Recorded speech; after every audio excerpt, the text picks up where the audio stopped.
merupakan satu organisasi negara di mana pemegang kekuasaan penuhnya itu adalah rakyat. Rakyat itu adalah kita. Mereka yang berada di dalam eksekutif, legislatif itu satu manifestasi pengejawantahan pemberian hak kedaulatan kita yang kita percayakan kepada mereka.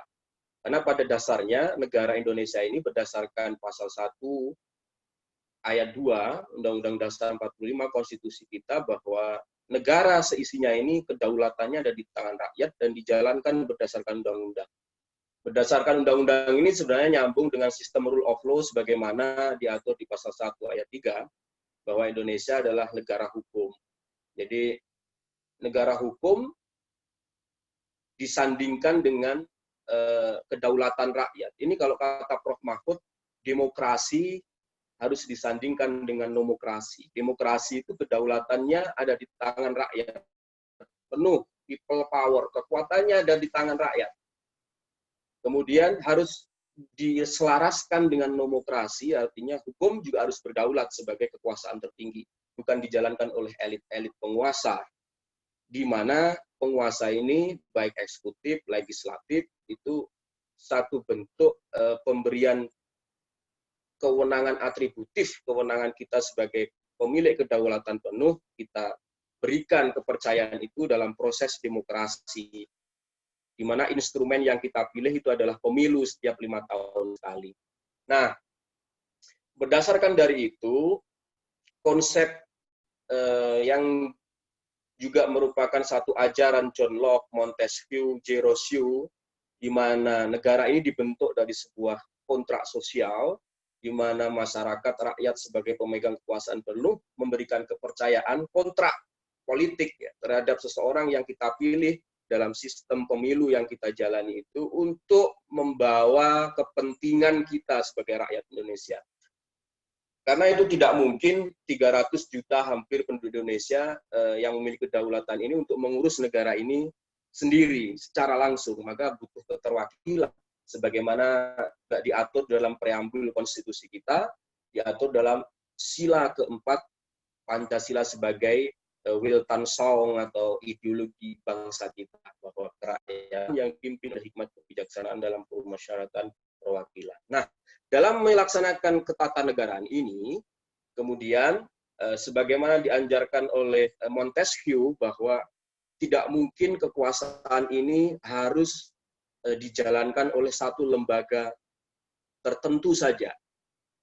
Tidak boleh antara pembuat peraturan perundang-undangan, kemudian pelaksana peraturan perundang-undangan, kemudian penegak peraturan perundang-undangan itu dilakukan oleh satu lembaga tertentu. Jika itu terjadi, maka akan terjadi satu negara dengan kondisi tirani, kondisi negara yang abuse of power, penyalahgunaan kekuasaan. Oleh karena itu harus ada separation of power, pembagian kekuasaan, sebagai fungsi check and balance untuk mengontrol jalannya pemerintahan yang menjalankan mandat kedaulatan rakyat tadi, yang diberikan mandat 5 tahun sekali melalui proses pemilu itu. Nah, pembagian kekuasaan, pemisahan kekuasaan atau separation of power ini di Indonesia, ada namanya lembaga eksekutif, ada lembaga legislatif, ada lembaga yudikatif. Meskipun ada lembaga-lembaga lain, karena lembaga secara modern jauh lebih berkembang, karena ajaran Montesquieu hanya dikenal 3 itu. Tapi saya akan fokus dulu kepada 3 itu. Sebagai negara yang kedaulatannya ada di tangan rakyat serta kekuasaan tertinggi berada dalam nomokrasi negara hukum, maka tentu yang melandasi satu perjalanan bangsa Quran perundang-undangan, asas kepastian hukum yang jelas, ya, semua kebijakan harus ada landasan hukumnya. Sehingga perlu dibuatlah sebuah konstitusi di dalam negara. Konstitusi itu sebenarnya di negara kita, kalau kita lihat flashback ke belakang jauh, pada saat sidang BPUPK Doktrin Zombie Kosake itu, selain menyiapkan dasar ideologi negara yaitu Pancasila, saat itu Juli 45 sidang BPUPK itu juga menyiapkan konstitusi sebagai landasan negara kita untuk berjalan. Nah, konstitusi merupakan satu aturan mendasar bagaimana negara ini diselenggarakan, bagaimana pembagian kekuasaannya, bagaimana pembatasan kekuasaannya, bagaimana jaminan hak asasi manusia warga negaranya, hubungan antara negara dengan warga negaranya. Sehingga saat itu bagaimana konstitusi ini harus disiapkan sebagai satu rel ya. Kalau kita ibaratkan negara ini adalah gerbong keretanya, maka gerbong kereta ini harus berjalan di atas rel. Rel itulah yang disebut sebagai konstitusi. Tadi juga sudah disinggung oleh Pak Mahfud, bagaimana sistem pembentukan peraturan perundang-undangan kita, bagaimana sebenarnya itu juga mengadopsi ajaran dari teori Stephen Bohan Skelsen tentang hierarki peraturan perundang-undangan. Nah, posisi konstitusi undang-undang dasar kita posisinya paling superior atau berlaku azas lex superior derogat lex inferior. Harus norma tertinggi yang harus mendasari turunan dari undang-undang di bawahnya. Sebagaimana diatur dalam Undang-Undang Nomor 12 Tahun 2011 Junto yang sudah dirubah tahun 2019, yaitu Undang-Undang Nomor 15 Tahun 2019, bahwa hierarki peraturan perundang-undangan yang paling tinggi adalah Undang-Undang Dasar, TAP MPR, Undang-Undang, setara juga dengan Perpu, kemudian peraturan pemerintah, peraturan presiden, dan juga perda di bawahnya. Ini menandakan ada hierarki di mana semua produk peraturan perundang-undangan itu tidak boleh bertentangan dengan undang-undang di atasnya. Di mana undang-undang di atasnya ini kita berbicara tentang undang-undang dasar. Berbicara tentang undang-undang dasar, produk undang-undang itu harus konstitusionalis atau harus sesuai dengan konstitusi, tidak boleh melenceng dari undang-undang yang ada di atasnya. Oleh karena itu, setelah kita memahami konsep itu, maka kita harus mengerti sebelum kita masuk kepada kajian tentang Omnibus Law dan kondisi hari ini, hak kewenangan membentuk peraturan perundang-undangan diatur dalam konstitusi bahwa kewenangan legislasi itu ada di tangan DPR. Meskipun demikian, diatur selanjutnya dalam Undang-Undang Dasar 45, Presiden juga berwenang mengajukan rancangan undang-undang. Kemudian nanti harus dibahas bersama antara DPR dengan pemerintah, ya dalam hal ini Presiden. Nah, berbicara Undang-Undang Omnibus Law hari ini merupakan satu inisiatif pemerintah yang memang menjadi satu agenda besar sebenarnya sudah disampaikan Jokowi saat kampanye bahwa harus ada sebuah lembaga reformasi peraturan perundang-undangan di mana kondisi hari ini terjadi tumpang tindih peraturan perundang-undangan, di mana kita ketahui Indonesia ini kan satu cerminan sistem hukum civil law ya, di mana ketentuan hukum tertulis itu harus memang ada, dan di Indonesia semua peraturan harus dibuat satu peraturan tertulis. Kalau kita lihat, kita ini mau kencing aja diatur oleh undang-undang, sehingga saking banyaknya peraturan perundang-undangan, sehingga seringkali terjadi tumpang tindih, benturan, konflik norma, sehingga saat itu ada inisiatif bahwa harus ada satu lembaga sebenarnya. Semangatnya itu awal. Yang menata kembali peraturan perundang-undangan kita yang tumpang tindih, yang disinyalir menghambat satu yang pertama tentang peluang investasi, pembangunan ekonomi, membuat kebijakan. Karena dianggap Jokowi kesulitan untuk membuat satu kebijakan karena terbentur aturan. Di sisi lain boleh, di sisi lain tidak boleh. Nah, itulah kemudian ternyata akhir-akhirnya menggunakan konsep Omnibus Law atau Omnibus Bill yang tadi sudah dijelaskan Pak Mahfud, bagaimana itu diinisiatif oleh pemerintah, oleh Jokowi, tentunya pemerintahan Jokowi hari ini, ada sekitar 79 undang-undang yang sudah diinventarisir. Itu saya ingat betul saat pertama kali Menteri dilantik, langsung perintah Jokowi inventarisir semua peraturan perundang-undangan yang berbenturan. Semua, apa saja itu. Kemudian setelah itulah kemudian dibuatlah konsep Omnibus Law itu, dirancang.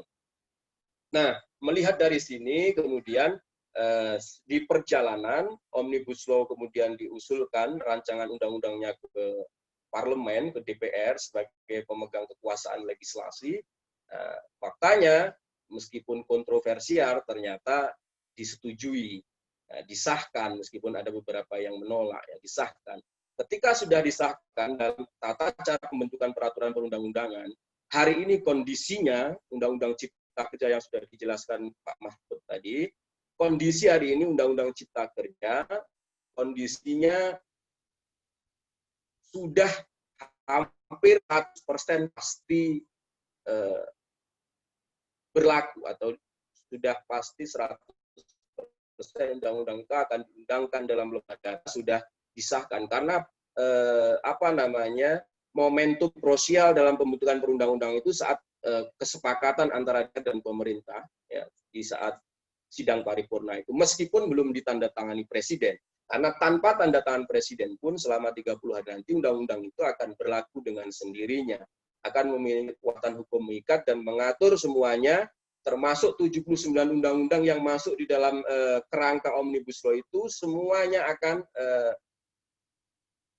berlaku asas di mana undang-undang yang baru ini akan menyampingkan undang-undang yang lama. Artinya undang-undang yang lamanya tentu tidak akan berlaku lagi hal-hal yang sudah diatur di dalam Omnibus Law. Nah, saya hanya akan fokus di kondisi sekarang ini, di kondisi saat ini, dalam adalah bagaimana jalan keluar kita ya, tentang Omnibus Law ini. Ini yang penting sebenarnya. Karena tadi tentu saya juga sepakat, karena sebagian guru besar hukum tata negara semuanya menilai bahwa satu, Undang-Undang Cipta Kerja itu cacat formil. Kemudian yang kedua, secara material juga ada beberapa hal yang menjadi kontroversi, meskipun itu harus diuji, ya, tetapi sampai hari ini tidak diterimanya isi dari konten Undang-Undang Omnibus Law itu menunjukkan ada pemangku-pemangku kepentingan yang merasa dirugikan. Nah, itu tinggal bagaimana nanti mengaitkan di dalam uji materinya bertentangan dengan Undang-Undang Dasar 45 pasal mana, itu yang penting hari ini. Yang pertama tentang cacat formil, ya. Cacat formil di dalam pembentukan peraturan perundang-undangan di pasal 5 tadi sudah dijelaskan. Asasnya yang paling penting adalah keterbukaan. Asas keterbukaan ini ya tentu kita bisa melihat praktek dari RDP, kemudian rapat pansus di DPR tentang Omnibus Law ini, kemudian rapat gabungan komisi, kemudian rapat paripurnanya sangat tergesa-gesa.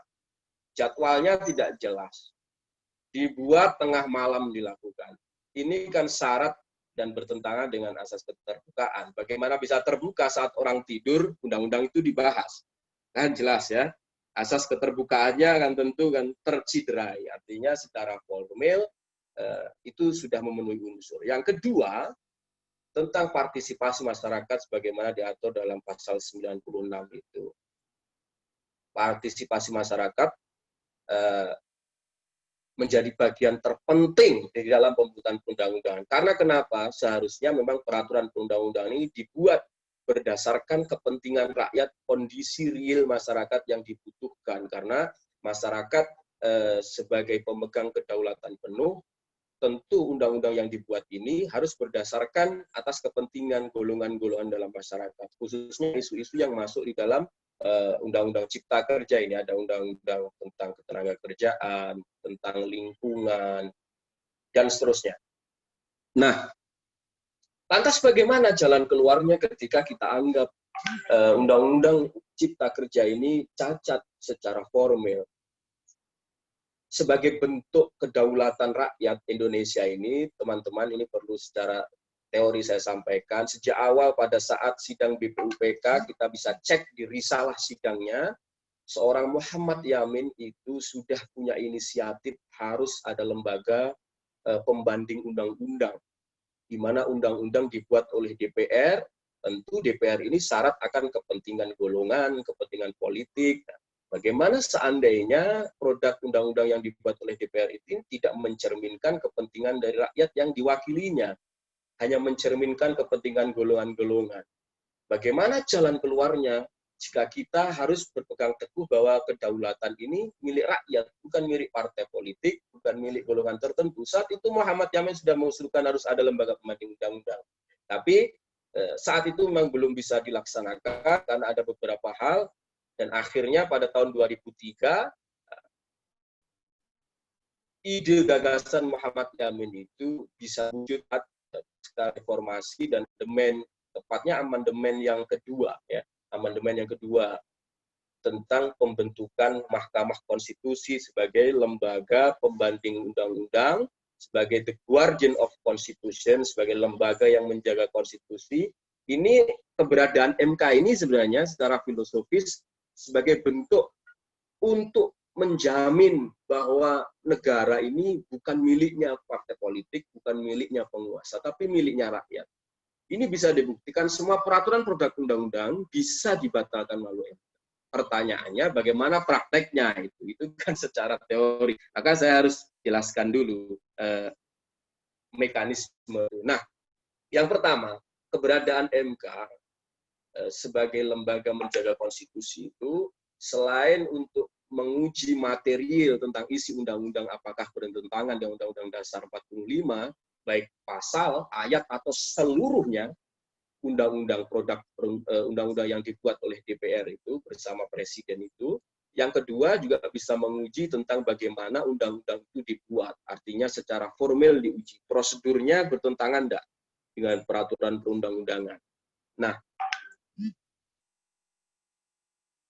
melanjutkan dengan tadi Pak Mahfud. Kalau Pak Mahfud pesimis ya tentang kondisi MK hari ini, juga pesimisnya mungkin tetap mungkin beliau beralasan. Karena kenapa? Menjelang disahkannya Undang-Undang Cipta Kerja, Hakim Mahkamah Konstitusi sudah dikasih angpau dulu oleh pemerintah.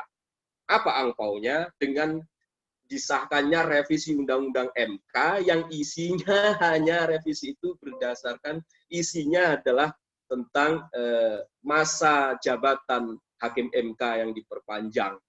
Nah, itu kan tentu sudah dikasih angpau. Ini analisa pribadi ya, analisa pribadi. Kalau berbicara nanti itu kan berbicara post factum. Kita ini kan hanya, tetapi kan boleh mengaitkan itu sebagai angpau untuk MK. Hari ini MK sudah dikasih angpau dengan disahnya revisi Undang-Undang MK bahwa Majelis Hakim MK jabatannya diperpanjang. Nah, ini kan soal pendapatan kalau gaji ini kan ya, soal pendapatan, meskipun sah dan konstitusional. Nah, tapi kita juga tidak boleh optimis, karena itu salah satu jalan keluar, tidak salah satu, mohon maaf, ya salah satu jalan keluar bagaimana untuk membatalkan produk perundang-undangan yang tidak memihak pada kepentingan rakyat itu sendiri sebagai bentuk pemilik kedaulatan rakyat. Fakta yang terjadi, teman-teman perlu mengerti juga, khusus untuk uji formil, saya belum masuk pada uji material ya. Khusus untuk menguji formil di Mahkamah Konstitusi atas prosedur pembuatan peraturan perundang-undangan yang dibuat oleh parlemen, di Indonesia ada pengalaman sebanyak 44 peraturan perundang-undangan dibuat oleh DPR pernah diajukan uji formil. 44 undang-undang itu semuanya tidak ada yang dikabulkan. Belum pernah ada yang dikabulkan. Belum pernah ada yang dinyatakan di Indonesia ini ada undang-undang cacat formil. Meskipun sudah ada 44 peraturan perundang-undangan. Ada akan 45 kita menunggu hari ini karena masih proses pemeriksaan, yaitu uji formil tentang Undang-Undang KPK. Yang hari ini juga tinggal menunggu putusan. Bagaimana itu? Coba lihat nanti. Apakah Undang-Undang KPK dinyatakan cacat formil, meskipun kan agak mirip-mirip dengan ini kan, dengan Omnibus Law ini, bagaimana praktek pembuatan peraturan perundang-undangannya. Itu pernah saat Ketua Mahkamah Konstitusinya adalah Profesor Jimmy Al-Siddiqi tahun 2006, MK membatalkan seluruh peraturan perundang-undangan yang diajukan, baik itu kontennya, tapi tidak berdasarkan cacat formil, tapi karena ada satu pasal yang itu merupakan jantung pasal tentang Undang-Undang KKR, Komisi Kebenaran dan Rekonsiliasi, itu dibatalkan tahun 2006 karena ada satu pasal yang dianggap itu mempengaruhi pasal lain dan bertentangan, sehingga batal semua isinya. Nah, tentang uji formil, konsekuensinya ketika itu diajukan dan dikabulkan oleh MK, maka konsekuensinya adalah batal semua isi dari peraturan perundang-undangan. Berbicara hari ini adalah Omnibus Law. Maka ketika dinyatakan cacat formil, maka semua batal tanpa harus melihat isinya bertentangan atau tidak, dan seterusnya. Meskipun saya yakin secara pandangan saya pribadi, saya juga membaca banyak pasal-pasal di Undang-Undang Omnibus Law itu yang bagus. Nah, konsekuensinya kalau batal cacat formil, maka pasal bagus, pasal jelek, pasal bertentangan, pasal yang tidak bertentangan, semua akan otomatis tidak berlaku karena secara pembuatannya cacat. Tetapi secara pengalaman, MK belum pernah. Kita lihat yang Undang-Undang KPK ini, sebentar lagi akan putusan untuk uji formilnya. Yang kedua, uji material. Uji material, ketika satu produk perundang-undangan, ketika sudah disahkan dan diundangkan, dan sudah mendapatkan nomor, ini harus diingat juga ya, kalau mau mengajukan uji materi ke MK, harus menunggu undang-undang itu masuk ke lembaran negara, dan sudah dapat nomor dulu. Karena kemarin teman-teman mahasiswa terlalu terburu-buru saat mengajukan uji materi ke MK tentang Undang-Undang KPK, karena belum keluar nomor undang-undang itu sudah diajukan, akhirnya ditolak oleh MK. Maka harus turun dulu nomornya dari Sekretariat Negara, masuk ke lembaran negara, dapat nomor berapa Undang-Undang Omnibus Law ini baru bisa diajukan. Karena tidak perlu khawatir, uji materi ke MK itu tidak ada kadaluarsanya ya, tidak ada kadaluarsanya. Mau sampai kapanpun ketika undang-undang itu masih berlaku, bisa diajukan uji materi. Tentang uji materi di MK, uji materialnya, maka ada beberapa hal yang tentunya harus diperhatikan. Maka harus dipilah dan dicari mana pasal-pasal yang bertentangan dengan undang-undang di atasnya. Harus dikaitkan itu, maka harus dikaji betul itu di MK. Nah, sebenarnya uji materi atau keberadaan Mahkamah Konstitusi ini sebenarnya menjadi jalan akhir ya, jalan terakhir ya. Sebenarnya teman-teman semua, saya melihat uji materi di MK ini bukan merupakan satu jalan satu-satunya, karena di dalam sebagai bentuk kontrol masyarakat dari produk peraturan undang-undang yang dibuat itu ada 3 macam dalam kacamata review perundang-undangan. Yang pertama adalah executive review, ini bisa kita lakukan hari ini, executive review, legislative review, kemudian yang terakhir yudikatif review yang saya sampaikan tadi, review yang ada di lembaga yudikatif, yaitu MK, judicial review. Selain di MK, kita bisa melakukan executive review. Kita tekan teman-teman itu sebenarnya turun ke jalan hari ini dan kemarin itu sebenarnya dalam rangka melaksanakan executive review. Executive review kita mengkritik, menolak yang undang-undang yang sudah disahkan. Nah, undang-undang yang disahkan itu bisa dilaksanakan executive review dengan cara kita turun ke jalan, mendorong masyarakat, bagaimana mendesak eksekutif untuk mereview. Dengan jalan apa? Review undang-undang yang sudah disahkan tadi, jalannya adalah dikeluarkannya perpu dari pemerintah dalam kondisi darurat tertentu, dalam kondisi tertentu undang-undang bisa dibatalkan, direview melalui perpu. Ini disebut sebagai executive review ya. Nah, peluangnya bagaimana? Ini pertanyaannya. Peluangnya saya juga pesimis terkait executive review ini ya. Meskipun tadi ada penolakan luar biasa di masyarakat, ada pernyataan sikap dari semua guru besar di Indonesia yang dibacakan oleh Prof. Susi tadi. Kenapa? Karena Undang-Undang Cipta Kerja ini inisiatif pemerintah, bukan inisiatif DPR. Undang-undang ini inisiatif pemerintah. Pemerintah mau mengeluarkan perpu, ini saya katakan secara politik menjilat ludahnya sendiri. Sesuatu yang sudah dikeluarkan, kemudian dia batalkan sendiri. Itu kan terlalu menohok secara politik, menunjukkan bahwa dalam penyusunan rancangan Undang-Undang Cipta Kerja ini terlalu terburu-buru, terlalu ugal-ugalan, karena naskah akademiknya untuk membahas 79 undang-undang yang mau dijadikan satu itu saya pikir bukan satu hal yang mudah. Bagaimana berbicara landasan filosofisnya, bagaimana berbicara landasan sosiologisnya, landasan yuridisnya dalam sebuah naskah akademik itu bukan satu hal yang bisa dilakukan secara cepat. Itu perlu waktu yang lama, perlu keterlibatan semua pemangku kepentingan, baik akademisi maupun pemangku kepentingan yang akan nanti menjalankan kebijakan itu, tentu proses waktunya lama dalam pembuatan naskah akademik itu. Nah, kemudian bagaimana partisipasi masyarakat juga tidak terlaksana dengan baik. Teman-teman bisa mendesak Presiden mengeluarkan Perpu, tapi saya sendiri kurang yakin, karena kalau Presiden mengeluarkan Perpu, saya katakan itu menjilat lidahnya sendiri, karena produk peraturan dia yang usulkan, dia yang batalkan sendiri. Tapi itu jalan keluar juga, yang harus kita pahami sebagai seorang akademisi, bahwa selain judicial review MK, itu ada executive review, bagaimana pemerintah bisa mengeluarkan Perpu dalam konteks undang-undang. Yang kedua ada legislative review. Kalau nanti eksekutif review kita gagal, Perpu nggak keluar, tentu kan berlaku mengikat, sah menjadi undang-undang. Jalan keluar yang kedua, judicial review tadi, secara formil juga secara material. Atau yang terakhir adalah legislative review. Legislative review ini bisa berupa revisi, ya, dan juga bisa mencabut, karena kewenangan membuat undang-undang ini ada di DPR. Ketika sudah sah, ya DPR bisa saja membuat sidang paripurna untuk merencanakan revisi pasal-pasal mana yang akan direvisi. Revisi pasal-pasal saja yang kontroversi bisa direvisi oleh DPR. Misalkan contoh undang-undang berapa direvisi menjadi undang-undang berapa, itu kan hal biasa. Itu namanya legislative review. Kita berarti bisa mendorong DPR.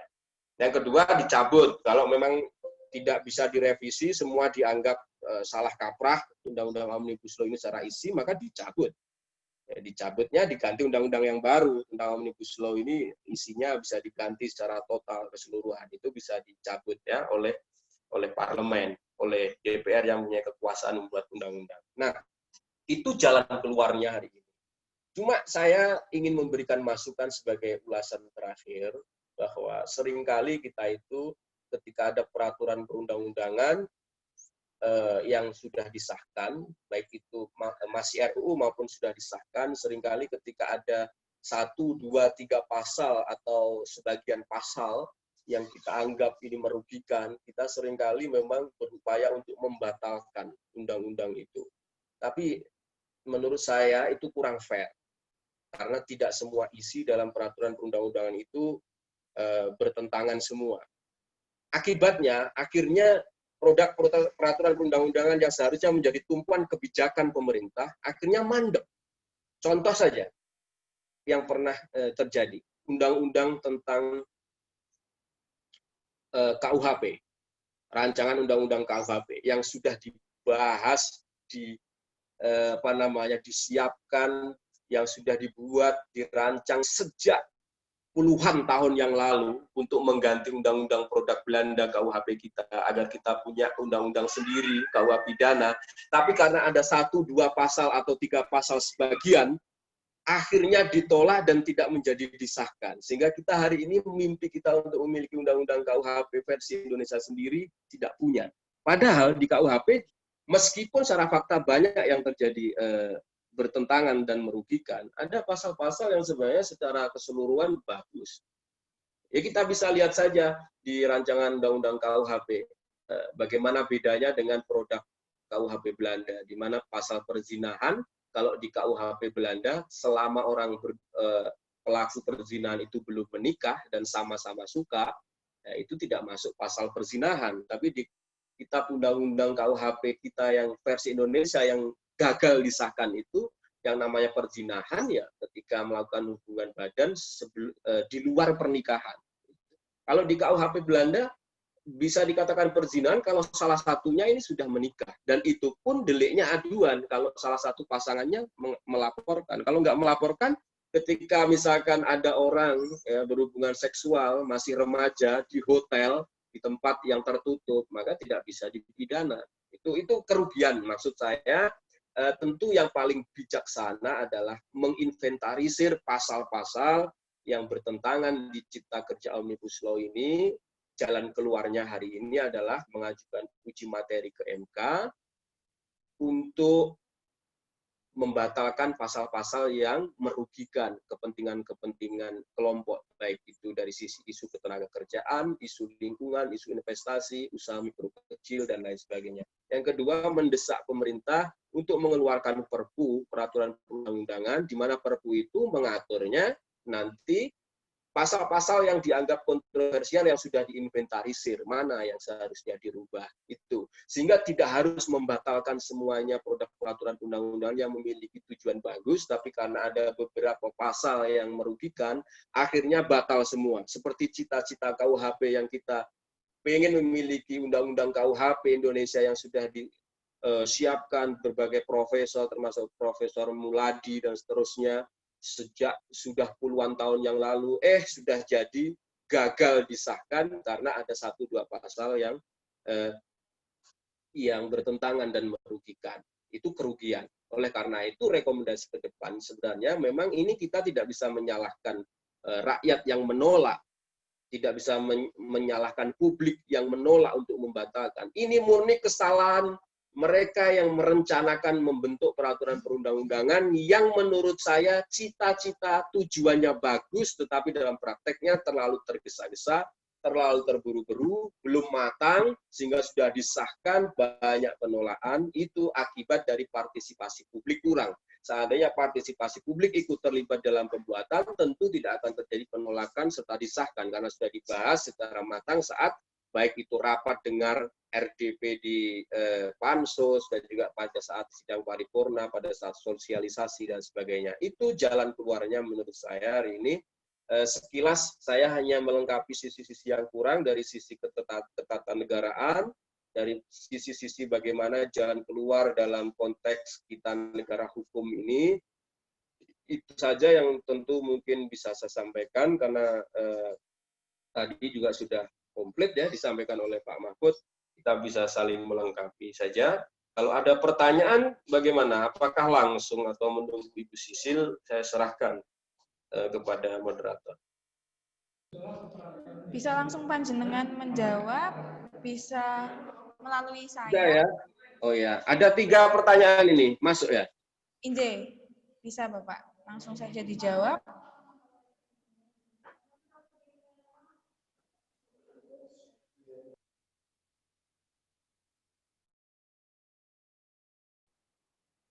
Ketika pemerintah sudah sangat terlihat jelas melakukan penyimpangan dalam kepemerintahan, apakah tidak ada tindakan hukum yang berkapasitas untuk memberikan hukuman kepada pemerintah dapat kita tuntutkan, mengingat dalam pelaksanaan sebuah pemerintahan sendiri ada landasan hukum yang dipatuhi dalam hukum administrasi negara.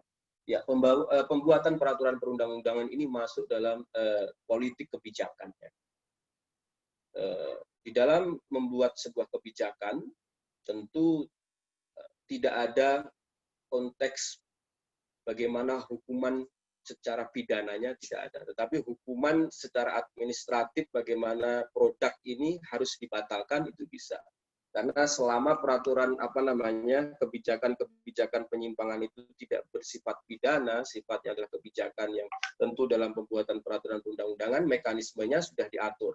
Mekanismenya sudah diatur di dalam konstitusi maupun di dalam peraturan pembentukan perundang-undangan. Mekanismenya adalah yang pertama melakukan executive review, judicial review, maupun legislative review. Tetapi tentu hukuman ini bisa kita berikan hukuman sosial. Ini yang penting. Hukuman sosial itu apa? Yang menjadi pelajaran. Ketika kita sudah mengeluarkan mosi tidak percaya kepada DPR atau kepada pemerintah, maka hukuman sosialnya jangan pilih lagi nanti saat pemilu. Itu penting. Mereka itu sebagai penerima mandat kita sebagai kedaulatan rakyat, maka kita memilihnya harus hati-hati. Betul tadi disinggung, pasti ada yang menyesal melihat memilih anggota DPR yang tidak punya kapasitas dan kapabilitas, yang hanya melihat kepentingan golongan. Saya sedang menulis jurnal dan sudah saya masukkan di salah satu jurnal sedang review. Salah satu ide gagasan pemikiran saya adalah ke depan kita masih terjadi vacuum of norm untuk pengaturan di undang-undang pemilu, yaitu tentang representasi golongan sosial di masyarakat atau representasi dari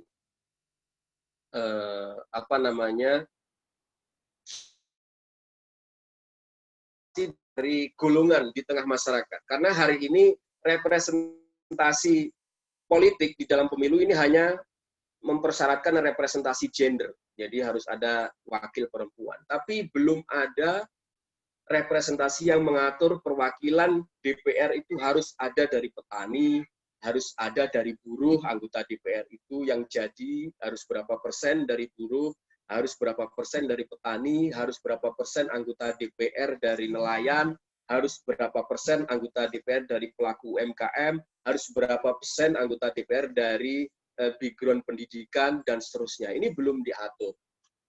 Ini ada vakum. Sehingga yang terjadi, jangan heran Omnibus Law ini sangat mudah disahkan. Menurut rilis Kompas, 50% lebih, hampir 60% anggota DPR RI kita itu background-nya adalah pengusaha. Di mana kita sinyalir Undang-Undang Cipta Kerja ini menguntungkan pengusaha, ya sudah pasti akan semua setuju gitu. Karena itu akan memihak kepentingan mereka. Maka ke depan tentu sebenarnya harus ada representasi jumlah dari yang mewakili petani berapa, buruh berapa. Jangan hanya representasi gender. Ini jurnal yang sedang saya tulis, mudah-mudahan nanti bisa terbit meskipun masih saya revisi 2 kali, saya merevisi. Itu yang selanjutnya, mana tadi bagian chatnya hilang. Syarat judicial review ke MK, maka harus menunggu undang-undang itu sah diundangkan. Ya betul, itu diatur di undang-undang MK. Ya. Jadi harus disahkan dulu, harus dimasukkan lembaran negara dulu, harus mendapatkan nomor dulu. Karena undang-undang itu harus memiliki kekuatan mengikat, baru bisa dilakukan judicial review. Ya. Kalau belum mengikat, belum disahkan, bisa dilakukan legislative review. Ya, bisa revisi perubahan-perubahan saat masih sebelum disahkan. Tapi kalau sudah terlanjur disahkan seperti ini, meskipun belum ditandatangani, ya kita harus uji materi ke MK atau Perpu, tapi uji materi ke MK harus menunggu undang-undang itu didaftarkan, dimasukkan dalam lembaran negara, dan mendapatkan nomor perundang-undangan, nomor undang-undang.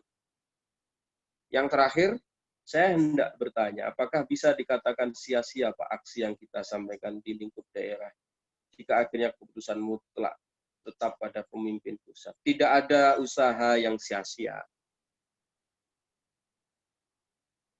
Partisipasi, protes, demonstrasi, penyampaian aspirasi di masyarakat dilindungi oleh undang-undang, dijamin.